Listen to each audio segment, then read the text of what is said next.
మీ 10 ఏళ్ల కొడుకుని మీ నాన్నగారి గురించి నీ అభిప్రాయం చెప్పానండి. మై ఫాదర్ ఈజ్ రోల్ మోడలో రోకల్ మోడలో అంటాడు. Role model. ఎందుకంటే ఈ సన్నాసి అంతకంటే ఎవరిని చూడాల.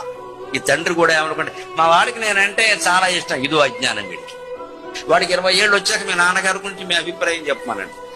మా నాన్న గొప్పవాడగానే ఆయన కొన్ని విషయాలు తెలియవండి. ఎందుకంటే వీడికి ఒక గర్ల్ ఫ్రెండ్ వచ్చింది.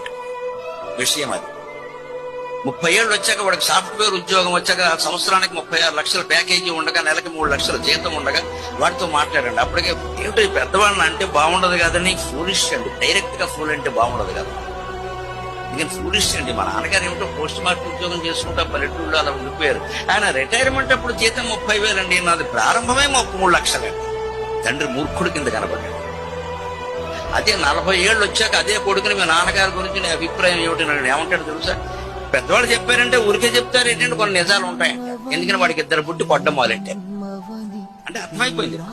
50 ఏళ్ళు వచ్చాక ఏ కొడుకునైనా మీరు గమనించండి, మా అన్నాల బల దగ్గరకు వచ్చిన మా నాన్న మా అమ్మ అని పాఠాలు చెప్పడమే ప్రమాణం. ఎందుకంటే వాళ్ళిద్దరు అప్పటికే వెళ్ళిపోయారు. ఇప్పుడు ఏ ప్రేమను మీరు నమ్ముతారు? ఇదే మాయాశక్తి విలాస కల్పిత మహావ్యామోహం.